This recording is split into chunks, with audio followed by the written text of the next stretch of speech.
To this video. आज हम solve करने जा रहे हैं नॉर्मल डिस्ट्रीब्यूशन का ये क्वेश्चन। और जो है ये क्वेश्चन कोई बहुत मुश्किल नहीं होता है, बहुत बड़ा सा लिखा हुआ ज़रूर आता है। और ये MBA, MPA, MCOM, MHM और BBA, BBS और BCA और इंजीनियरिंग वालों के क्लास का इम्पॉर्टेंट क्वेश्चन है, जो कि बहुत ज़रूरी है इसको समझना कि किस तरह सॉल्व करना है और नॉर्मल डिस्ट्रीब्यूशन का क्वेश्चन किस तरह हमें सॉल्व करना है। तो इसको जानने के लिए आपको कंप्लीट ये वीडियो ज़रूर देखनी है और सीखना ज़रूर है। तो चलें स्टार्ट करते हैं। और स्टार्ट करने से पहले सब्सक्राइब कर लीजिए जो न्यू हैं, और जो न्यू नहीं हैं वो लाइक और कमेंट ज़रूर करें कि आप जो वीडियो मेरी देखते हुए आए हैं वो आपको कैसी लगी हैं और ये वाली वीडियो भी कैसी लग रही है आपको। चलें सॉल्यूशन स्टार्ट करते हैं। सॉल्यूशन स्टार्ट करने से पहले मैं आपको बता देती हूँ कि इसमें हमें जो है ये 60 डेज़ का मीन दिया गया है, और ये स्टैंडर्ड डेविएशन इसमें दिया गया है 20 डेज़ का। तो इसमें ये है कि नॉर्मल डिस्ट्रीब्यूशन क्यों इसमें हमें अप्लाई करना है। एक तो इसमें लिखा हुआ ही है क्वेश्चन में, और अगर नहीं लिखा हुआ हो तो हमें इस तरह फाइंड करना है कि जो है कोई भी चीज़ आपको इक्वली पूरी सिटी पे दी जाए, तो आपको नॉर्मली आपको डिस्ट्रीब्यूट किया जाए और उसमें डिफ़ेक्ट्स मालूम किए जाएं। जैसे इसमें भी जो है उन्होंने ये बोला है कि बल्ब्स लगाए हुए हैं और बल्ब्स आपको रिप्लेस जो करने की प्रोबेबिलिटी है वो फाइंड करनी है कि 40 डेज़ बाद आपको कितनी जो है रिप्लेस करने हैं और 80 डेज़ बाद कितने रिप्लेस करने पड़ते हैं, या 40 और 80 के डेज़ के बीच में कितने होते हैं, या लेस देन 80 डेज़ में कितने रिप्लेस करने पड़ते हैं। यानी कि ये बल्ब्स के ही सिर्फ डिफ़ेक्ट होने का जो है ना हमें फ़ाइंड करना पड़ रहा है। तो हमें ये कैसे फ़ाइंड करना है ये हम स्टार्ट करेंगे। और दूसरा ये कि हमें क्या गिवन होता है, मीन गिवन होता है और स्टैंडर्ड डेविएशन गिवन होता है, और ये कभी दिया होता है कभी नहीं दिया होता है। इसमें असल में हमें बल्ब्स मालूम करने हैं, तो हम क्या करेंगे कि जो है हम सबसे पहले प्रोबेबिलिटी फ़ाइंड करेंगे। प्रोबेबिलिटी कैसे फ़ाइंड करेंगे, हमें x दिया जाएगा ना तो हम उसको z में कन्वर्ट कर देंगे। जब z में कन्वर्ट करेंगे तो हम प्रोबेबिलिटी फ़ाइंड करेंगे। प्रोबेबिलिटी हम निकालने के बाद उसको हम n से मल्टीप्लाई कर देंगे, तो हमारे पास जो है वो बल्ब्स की वैल्यूज़ आ जाएंगे। तो सॉल्यूशन में हम स्टार्ट कर रहे हैं। सबसे पहले हम लिखेंगे जो हमारे पास गिवन है। हेयर गिवन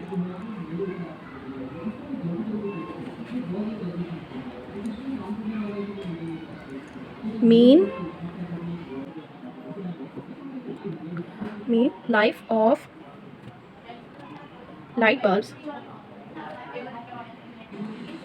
जिसको हम डिनोट करेंगे न्यू से, जो कि इक्वल है 60 डेज़ के।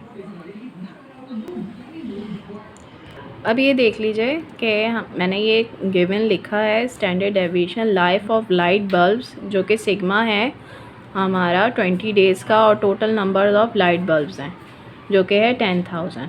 अब हम इधर से स्टार्ट करेंगे कि हम सबसे पहले ये नंबर 1 लेंगे फॉर x इक्वल टू 40। ये हमने क्यों लिया है, ये देखिए लिखा हुआ है आफ्टर 40 डेज़। आफ्टर 40 डेज़ हमें मालूम करना है, तो हम x इज इक्वल्स टू 40 लेंगे, जो कि हम x चेंज करेंगे हम z में। z इक्वल टू क्या होता है हमारा formula, x minus mu divided by sigma is equals to 40 minus 60 divided by 20। अच्छा, जो कि इक्वल होगा -20 डिवाइडेड बाय 20, जो कि आ जाएगा हमारा -1 के इक्वल हो जाएगा। तो हम क्या लिखेंगे, देयरफॉर प्रोबेबिलिटी अब फाइंड करेंगे x ग्रेटर देन 40। तो ये क्या होगा, हम इसे अब z पे कन्वर्ट कर देंगे, x को z पे कन्वर्ट करेंगे, जो कि हम लिखेंगे ग्रेटर देन -1। अच्छा, अब हम -1 इसकी प्रोबेबिलिटी कैसे फाइंड करेंगे? ये तो हमें वैल्यू z की टेबल पे नहीं मिलेगा, तो हम इसको कैसे चेंज करेंगे? देखिए ये लिखा हुआ है z इज़ ग्रेटर देन -1, यानी कि -1 से बड़ी वैल्यू है। तो हम इधर साइड में लिख कर देख सकते हैं। ये अगर जिसको डायरेक्ट आता है वो डायरेक्ट कर लीजिए, जिनको नहीं आता है वो इस पे ये कर सकते हैं कि -1 से लेकर 0 1 2 फिर ये पूरा इन्फिनिटी तक ही जा रहा है, तो हम इसको जो है ना कर देंगे पहले -1 से 0 तक, फिर 0 से इन्फिनिटी तक है। हमें अक्सर पता होता है, हमने ये क्यों लिया है 0 से इन्फिनिटी तक है, हमारे पास एक परफेक्ट वैल्यू होती है प्रोबेबिलिटी की, तो हमने वो लिया है। तो हम क्या लिखेंगे? Probability of -1 less than z less than 0, सही है। फिर प्लस करेंगे प्रोबेबिलिटी को हम, probability of 0 less than z less than infinity. अब ये देखिए हमारे पास जो 0 से इन्फिनिटी तक की प्रोबेबिलिटी होती है उसकी वैल्यू हमेशा हमारी होती है 0.5, चाहे वो माइनस की इन्फिनिटी हो या फिर पॉजिटिव इन्फिनिटी हो। 0 से इन्फिनिटी तक के 0.5 होती है हमारी वैल्यू, और ये -1 की वैल्यू हम जो है टेबल से ले लेंगे, जो कि -1 में तो नहीं ले सकते, तो हम इसको पॉजिटिव कर देंगे। तो इसको हम इक्वल कर सकते हैं 0 से z इक्वल टू 1 तक है। तो हमारे पास ये वैल्यू हम z की लेंगे 1 पर, तो 1.0 पर लेंगे, और ये आप वैसे z की जो है ना वैल्यू टेबल आपके पास प्रोवाइड होगा, या फिर आप टेबल लेकर जा सकते हैं उसमें। तो उसकी क्या वैल्यू होगी? 0.3413।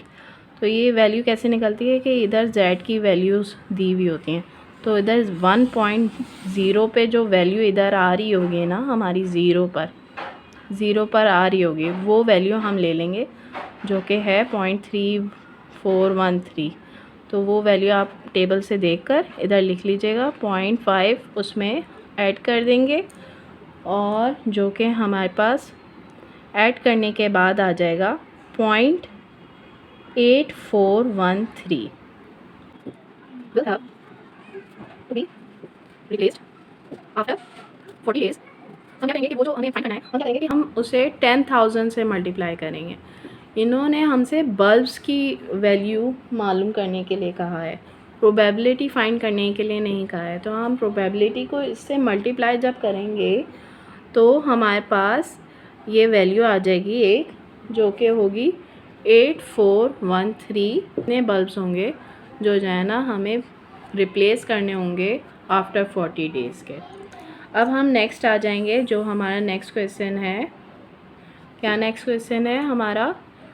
ये है आफ्टर 80 डेज़। ये आफ्टर इधर लिखा हुआ ना, आफ्टर 80 डेज़। तो हम क्या करेंगे, हम x equals to for x equals to 80 लिखेंगे, लेकिन होगा 80 से ग्रेटर देन। हम x इजिकल्स टू 80 इसलिए लिख रहे हैं क्योंकि हमें z पे कन्वर्ट करना है। तो हम वही z का फॉर्मूला लेंगे, x minus mu upon sigma equals to 80 minus 60 divided by 20। अच्छा, हम इसकी जो है डायग्राम भी ज़रूर बनाएंगे, जो कि मैं जो है इसके लिए मैंने जगह नहीं छोड़ी है, तो मैं इसके ऊपर बना देती हूँ। अगर आपको डायग्राम भी शो करनी हो तो हम इस तरह बना के करेंगे और इसको बीच में कट कर देंगे। अब इसका क्या करना है मैं आपको ना आखिर में एक्सप्लेन कर दूँगी इसका कि क्या करना है। तो इसको हम कंटिन्यू करते हैं। 80 माइनस 60 डिवाइडेड बाय 20, जो कि आएगा हमारा 20/20 इज इक्वल्स टू 1। ठीक है, फिर नेक्स्ट हम करेंगे कि हम इसकी प्रोबेबिलिटी फाइंड करेंगे। x ग्रेटर देन 80 जो कि इक्वल होगा PZ ग्रेटर देन 1। सही है। अब ग्रेटर देन 1 किया है तो हम क्या करेंगे कि हमें जो चाहिए वो है 1 से इन्फिनिटी तक। तो हम क्या करेंगे, ज़ीरो से ही लेंगे, लेकिन इसमें से ये माइनस कर देंगे। जब ये माइनस कर देंगे तो हमारे पास ये वैल्यू आ जाएगी। तो हम कैसे लिखेंगे इसको, overall 0 less than Z less than infinity minus P 0 less than Z less than 1। ठीक है, हमने इसमें से इतने हिस्से को माइनस किया तो यहाँ से यहाँ तक के की हमारे पास प्रोबेबिलिटी आ जाएगी। तो हम क्या करेंगे, इसकी तो एज़ यूजुअल मैंने आपको बताया था 0 से इन्फिनिटी तक के प्रोबेबिलिटी होती है 0.5 की, जो कि आ जाएगी। और इसकी 1 की हमने टेबल से ही निकाली है तो वो होगी 0.3413। सही। फिर हम इसे माइनस करेंगे तो हमारे पास आ जाएगा 0.1587, जो कि फिर हम इसके बल्ब की वैल्यू निकालेंगे, क्योंकि हमें सिर्फ प्रोबेबिलिटी नहीं चाहिए। हम जो है क्या करेंगे, वर्डिंग लिखेंगे, फिर उसके बाद हम निकाल देंगे to be replaced after 80 days is equals to 10,000 multiply by 0.1587, जो कि हो जाएगा 1587। अब ये हमारे पास है, लेकिन हम इसके लिए एक जो है एक फिगर भी ज़रूर बना देंगे, जो कि हम ये सिमेट्रिक सा बनाएंगे और बीच में लाइन डाल देंगे। नेक्स्ट हम करेंगे पार्ट 3 इसका करेंगे। पार्ट 2 कर चुके हैं। पार्ट 3 में है बिटवीन 40 एंड 80 डेज़। तो हम क्या करेंगे कि फॉर 40 भी हम फाइंड करेंगे और 80 भी फाइंड करेंगे, और उसकी बीच की प्रोबेबिलिटी हम फाइंड करेंगे। तो x इज इक्वल्स टू 40, जो कि एज़ यूजुअल हमारे पास था, z is equals to x minus mu upon sigma is equals to 40 minus 60 upon 20, जो कि हमारे पास -1 है, हमने पहले भी कैलकुलेट किया था। For x is equals to 80, जो कि z की वैल्यू हम निकालेंगे तो पॉजिटिव में आएगा। 80 minus 60 divided by 20 is equals to 1। ये हमारी z की। अब हम प्रोबेबिलिटी मालूम करेंगे। प्रोबेबिलिटी में क्या होगा, z is equals to 40 less than x less than 80 है। जब x की वैल्यूज़ ये होंगी तो हमारी z की क्या वैल्यू होंगी, हमारी होंगी -1, जो कि 40 पर आ रहा था हमारा, लेस z लेस 1।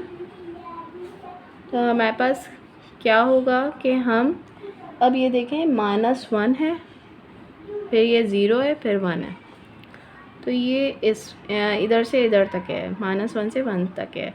तो हम क्या करेंगे, यहाँ से यहाँ लेंगे, फिर यहाँ से यहाँ तक के लेंगे। तो हम क्या लिख देंगे, p -1 less z than less 0 plus probability 0 less than z less than 1। तो ये तो इक्वल होता है, z की टेबल में इक्वल होता है 0 से 1 तक के। तो हम ये लिख सकते हैं। और हम फिर इसकी वैल्यू निकालेंगे 1 पे के हमारे पास क्या वैल्यू है। हमने टेबल में पहले भी देख चुके हैं। तो हमारे पास होगी 0.3413। इसको हम 2 दफ़ा लिख लेंगे, दोनों की वैल्यू सेम होगी। और फिर प्लस करके हमारे पास आएगा 0.6826। ये हमारे पास प्रोबेबिलिटी आ जाएगी। और प्रोबेबिलिटी आने के बाद हम ये वर्डिंग लिखेंगे फिर से, bulbs will have to be replaced between 40 and 80 days. हमारे पास ऐसे हो जाएगा ये हम प्रोबेबिलिटी हम मल्टीप्लाई कर देंगे 10,000 से, जो कि हमारे पास आ जाएगा 6826। 6826। ये हमारे पास बल्ब्स की वैल्यूज़ आ जाएंगी। और इधर अगेन हम लोग ये फिगर ड्रॉ करेंगे, जो कि फ़िगर से भी रिप्रेजेंट करना है हमें। और फिर हम नेक्स्ट शुरू करेंगे नंबर 4, जो कि x = 80 लेंगे। क्यों लेंगे, सवाल में आपको दिखा देती हूँ। लेस देन 80 की है, लेस देन 80 डेज़। तो हमें लेस देन 80 डेज़ में क्या करना है, z = x minus mu sigma = 80 minus 60 divided by 20। अब इक्वल टू हो जाएगा हमारा 20 डिवाइडेड बाय 20, जो कि हो जाएगा 1 के इक्वल। और फिर हम प्रोबेबिलिटी फाइंड करेंगे Px < 80, जो कि हमें z में हम जब लिखेंगे तो हम क्या लिखेंगे, z < 1। तो ये क्या मतलब दे रहा होगा कि 1 से कम जाना है।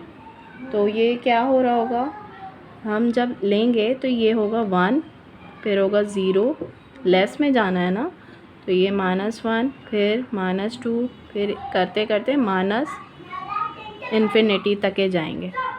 -इन्फिनिटी तक जाएंगे तो हम क्या करेंगे कि हम इधर से इधर तक लेंगे, फिर इधर से पूरा इधर तक के प्रोबेबिलिटी ले लेंगे। तो इसका हमारे पास क्या मतलब होगा कि हम क्या लिखेंगे कि ये -इन्फिनिटी से 0 तक जो जा रही है प्रोबेबिलिटी, उसको हम इस तरह लिख देंगे लेस देन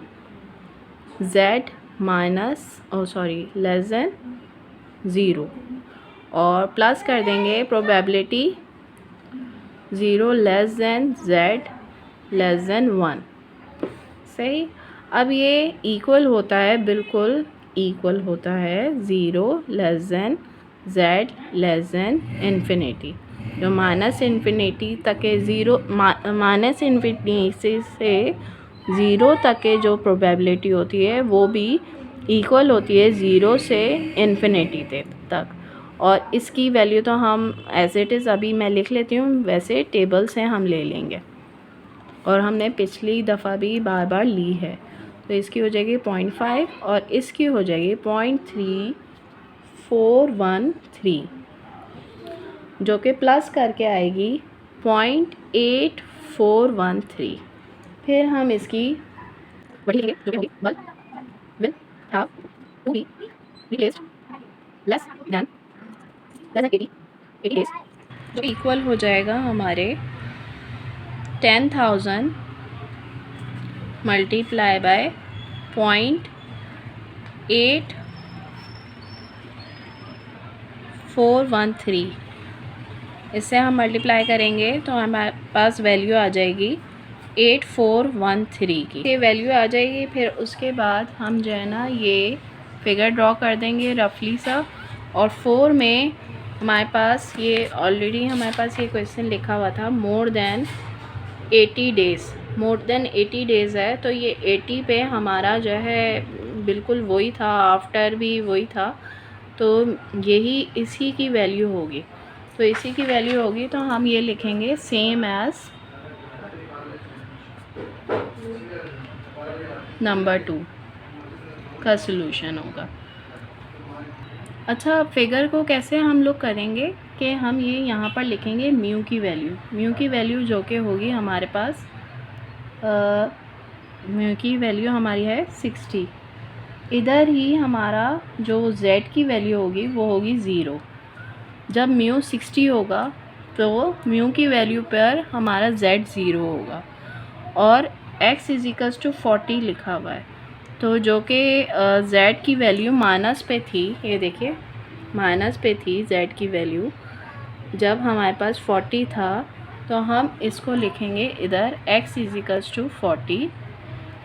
और हम हाईलाइट किसे करेंगे, हमारे पास ये दो प्रोबेबिलिटीज़ थी, यानी कि 0 से 1 तक के की, और जो है ना हमारे पास 0 से इन्फिनिटी तक, यानी कि -1 से लेकर 0 तक और जो है 0 से इन्फिनिटी तक। तो ये हमें क्या करना है कि हम इसको लेंगे, ये इधर हम एक लाइन लगा देंगे। सही, लाइन लगाने के बाद हम क्या करेंगे कि हम इसको बोलेंगे कि ये जो हमारे पास है, ये जो 0 से बड़ी वैल्यू है ये पूरी हाईलाइट होगी, और ये -1 से 0 तक। आप इधर से भी देख सकते हैं, जो मैंने ये ड्रॉ किया था ये -1 से 0 तक है और 0 से इन्फिनिटी तक। अभी तक है मैंने 0 से इन्फिनिटी तक है किया है, ये -1 से लेकर 0 तक के है, तो ये इसको हम करेंगे और इससे आगे इन्फिनिटी का होगा। अगर ये नहीं समझ में आया तो नेक्स्ट एक और मैं समझाती हूँ। देखें, म्यू इधर है हमारा 60 पर, सही, और z होगा हमारा इधर 0 पर। अब ये सवाल था हमारा ग्रेटर देन और ग्रेटर देन 1 होगा, यानी कि ग्रेटर देन 80 पर हमने किया है। तो हम क्या करेंगे कि इसमें हम इसमें से ये माइनस किया है, तो ये 1 से लेकर इन्फिनिटी तक है। तो इधर हम लोग क्या करेंगे, इधर हम लाइन डालेंगे और इधर हम लोग क्या करेंगे, तो ये जो एरिया है, ये वाला एरिया है, इधर तक के हम 1 को बोलेंगे, इधर तक ये -1 है। तो हम इधर हम लिखेंगे कि ये इधर x इजिकल्स टू 80 है। तो मोर देन वाला जो होगा उसको हम हाईलाइट कर देंगे, जो कि इक्वल होगा हमारा, जो कि हमारा इक्वल होगा 0.1587 के, और ये वाली वैल्यू हमारे इक्वल है 0.3413 के। तो ये जो है ना प्रोबेबिलिटी इतनी है, और ये दोनों मिलाएंगे ना तो हमारी जो है हो जाएगा 0.5 की, यानी कि ये पूरा हिस्सा 0.5 का, ये पूरा हिस्सा 0.5 का है। सही, अब नेक्स्ट हम इधर भी यही करेंगे। म्यू इजिकल्स टू 60 होगा और z इजिकल्स टू 0 होगा, और अब हमें इधर क्या चाहिए, 40 और 80 के दरमियान। तो ये आप ये समझ जाएं कि ये -1, यानी कि -1 इस तरफ है जहाँ पर 40 था, x इजिकल्स टू 40 जहाँ पर है उधर z इजिकल्स टू -1 है, और जिधर x इजिकल्स टू 80 है उधर z इजिकल्स टू 1 है। ठीक है, तो हमें क्या करना है, इन दोनों के बीच की प्रोबेबिलिटी फाइंड करनी है। तो ये दोनों, जो ये दोनों हैं, इसको हम हाईलाइट कर देंगे कि इसकी प्रोबेबिलिटी का फिगर हमने इधर ड्रॉ किया था, जो कि है म्यू इजिकल्स टू 60 और z इक्वल्स टू 0 है। ठीक है, मगर हमें फाइंड करना है लेस देन 1, यानी कि z equals to less than 1 हो और x इजिकल्स टू 80 हो। तो हमारे पास x इजिकल्स टू 80 इधर होगा, ठीक है, और इधर हमारा था ना x इजिकल्स टू 40 था, जो कि z इजिकल्स टू -1 था, और इधर है z इजिकल्स टू 1 के इक्वल है। तो इन्होंने बोला है कि लेस देन 1 हो, तो ये 1 से कम, यानी कि 1 से कम हो, तो ये वाली प्रोबेबिलिटी हमारी हो जाएगी इतनी, यानी ये सब, ये भी और ये भी बस इधर तक, ये सारी जो प्रोबेबिलिटी होगी ना हमारी, ये इसके इक्वल आ जाएगी। तो I hope you will understand this whole video and like this video, like and share to your friends, and also comment whether you like this video or not। और आपको कोई भी क्वेश्चन करना हो इससे मुताल्लिक या फिर कुछ भी आपको पूछना हो, जो पॉइंट आपको क्लियर नहीं हो, तो कमेंट ज़रूर कीजिएगा। Thank you, thanks for watching.